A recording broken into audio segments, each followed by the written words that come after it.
السلام علیکم ملګرو. په دې ویډیو کې تاسو طریقه ښیم تاسو به خپل اواز پروفیشنل څنګه سازوئ.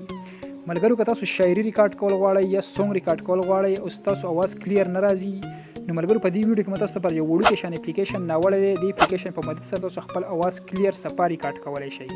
ملګرو د اپلیکیشن د استعمال نه پس تاسو اواز داسې لګي لکه ستاسو اواز چې په سټوډیو کې ریکارډ شوی وي یا په یو بهترین مایک باندې ریکارډ شوی وي. ملګرو طریقه ته سټیپ بای سټیپ ښیم. که ویډیو خوښ شوی ویډیو لایک کړئ، چینل سبسکرایب کړئ، په خوا کې د بیل آیکن باندې کلیک والئ چې زموږ روانه ویډیو ټول مخکې تاسو ته درورسي. ملګرو تاسو په کار کې پلی سټور نه ځان سره لگزیس اډیو ایډیټر را انسټال کړئ چې انسټال مو تاسو سکرین ته راغلی وي. دا رنګ انټرفیس کې به وي، تاسو په کلیک والئ. ملګرو تاسو چې کله اپلیکیشن اوپن شو تاسو سره به دا رنګ انټرفیس راوړي. تاسو دلته په اوپن باندې کلیک والئ او دې ځای تاسو ملګرو خپل ساوند راوالئ، کوم ساوند چې تاسو ریکارډ کړی دی. دلته کې ملګرو ما یو ساوند راغلی، ساوند چې کوم دی ما ریکارډ کړی، دا ساوند ملګرو څنګه ایډیټ کوو. تاسو اول ملګرو دا نارمل ساوند واورئ چې زموږ ساوند تاسو اول څنګه لګي او بیا چې کله موږ ایډیټ کوو بیا تاسو ته څنګه لګي. ملګرو اول تاسو ساوند واورئ، دا چې کوم نارمل ساوند دی پلی کوم ګورئ. که زړه دې نه یم نو په زړه خو دې یم، داسې پردی هم نه یم څه خو دې یم. تاسو واورئ ملګرو دا چې کوم دی زموږ نارمل ساوند دی، دا ساوند به اوس موږ ایډیټ کوو. د ټولو اول ملګرو تاسو کار کوئ په 3 ډاټ باندې به کلیک والئ. تاسو چې کله په 3 ډاټ باندې کلیک واغستو ملګرو دلته کې د اپشن دی افیکټ، په افیکټ باندې تاسو کلیک والئ. تاسو چې ملګرو کله په افیکټ باندې کلیک واغستو تاسو سره دا رنګ نور اپشن راوړي، تاسو به داسې لاندې راشئ. دلته کې لیکلی ملګرو نویز ریډکشن، ټیک شو، تاسو په دې باندې کلیک والئ. تاسو چې کله کلیک واغستو ملګرو تاسو به دا رنګ سیټینګ راوړي. ملګرو دا سیټینګ چې کوم دی چې څنګه دا سیټینګ جوړوم تاسو به دا سیټینګ خپل هغه رنګ جوړ کړئ. تاسو د وایس به دې سره سناسه چې کوم دی کلیر شي، نور ایډیټینګ ته بیا ځخیم تاسو خپل اواز نور پروفیشنل څنګه سازوئ. داسې به دا رنګ به تاسو ملګرو خپل سیټینګ جوړ کړئ. ټیک شو، هغه بس لکه اپلای اپشن دی به کلیک والئ. تاسو چې کله ملګرو په اپلای باندې کلیک واغستو تاسو دغه کې تاسو په دې وایس کې چې ملګرو کم دا شور راځي دا به دینه اتوماتیکلی چې کم دینو ختم شي دا شور. ټیک شو، تاسو دا وایس پلی کوم ګورئ ملګرو زموږ دا وایس چې کم دینه سنا سره لګ ډېر ایډیټ شو ګورئ وته پلی کوم. که زړه دې نه یم نو په زړه خو دې یم، داسې پردی هم نه یم څه خو دې یم. تاسو وکړه کله ملګرو زنګ اول نارمل اواز څنګه و، اوس چې کوم سنا سره ایډیټ شو. هغه نه بس ملګرو بیا بل تاسو په 3 ډاټ باندې کلیک والئ. تاسو کله کلیک والئ بیا په افیکټ باندې کلیک والئ. تاسو چې ملګرو کله په افیکټ باندې کلیک واغستو دې اپشن کې به تاسو لاندې راشي. دلته کې ملګرو لیکلی امپلیفایر دا دی، امپلیفایر. تاسو په دې باندې کلیک والئ.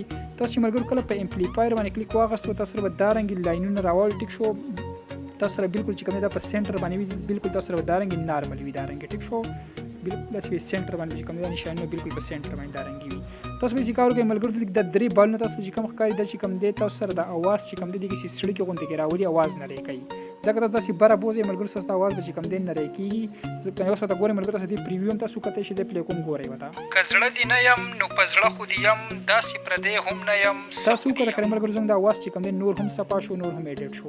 او دا درې اپشن چې کوم دی ملګرو دا چې کوم دی د بیس لپاره چې کوم دی بیس یې وکړئ. دا به زه ګورم ملګرو نارمل کوم واپس صحیح ده. ټیک شو، ما نارمل کو دا دوه به زه بره کوم نو ملګرو زموږ په دې اواز کې چې کوم دی بیس یې واښو. ټیک پلی کوم ګورئ ورته. که زړه دې نه یم نو په زړه خو دې یم، داسې پردی هم نه یم چې کوم دی تاسو والیوم ساوند تیزولی کمولی شئ. دا رنګ زه معمولي شان کې را کم کومه. ښه دا به زه واپس نارمل کوم. صحیح شو، ما نارمل کو. دا دوه اپشن ملګرو تاسو معمولي شان ته کې سیوا کړئ نو ستاسو اواز بیا ډېر زیات مزیدار لګي. هغې نه پس لږ د اپلای اپشن دی دا به کلیک کوئ. تاسو چې ملګرو کله اپلای کلیک کړو تاسو اوس ملګرو د خپل ساوند پلی کوم ګورئ. زموږ د ساوند چې کوم دی سناسه نور هم ایډیټ شو، نور هم صفا شو ګورئ ورته. که زړه دې نه یم نو په زړه خو دې یم، داسې پردی هم نه یم څه خو دې یم. تاسو وکړه کنه ملګرو زموږ د اواز چې کوم دی سناسه نور هم ایډیټ شو، صفا شو. بیا که ملګرو تاسو ایکو راویسته غواړئ د ایکو دپاره تاسو بیا به 3 ډاټ باندې کلیک والئ. دلته تاسو به افیکټ باندې کلیک والئ. تاسو کله ملګرو په افیکټ باندې کلیک واغستو داسې لاندې به راشئ. دلته کې ملګرو د اپشن دی ایکو، تاسو به ایکو باندې کلیک والئ. ملګرو تاسو به دې ځای چې کوم دی د خپل اواز کې ایکو راویستی شئ. ګورئ ته ملګرو تاسو د اول ساوند پلی کوم ګورئ ورته. که زړه دې نه یم نو په زړه خو داسې پردی هم نه یم څه خو دې یم. دا به زه راکم کنه ایکو به کې لږ کمه شي، زیات ته به کې ایکو. ټیک شو، که زړه دې نه یم نو په زړه خو دې یم، داسې پردی هم نه یم څه خو دې یم. دا چې کوم دی ملګرو ایکو والا اپشن چې کوم دی تاسو ایکو راویستی شئ. نو په زړه خو دې یم، داسې پردی هم نه یم. تاسو به خپل ساوند مطابق ملګرو دې ځای چې کوم دی خپل ایکو به تاسو دا رنګ برابر کړئ. ټیک شو، که زړه دې نه یم نو په زړه خو دې یم، تاسو وکړه ملګرو زموږ د اواز چې کوم ډبل اواز راځي ایکو والا. دې ځای ملګرو تاسو بیا خپل سیټینګ چې کوم دی تاسو برابر کړئ د خپل ساوند مطابق. ټیک شو، دغه طریقه ملګرو طریقه مې ته وښوه. هغې نه پس لاندې کې اپلای اپشن دی به کلیک وایئ چې کوم دی اپلای شي. بیا دلته کې د سیو اپشن تاسو به سیو اپشن کلیک کړئ. دا تاسو سره ملګرو په ګیلري کې سیو شي دا ساوند.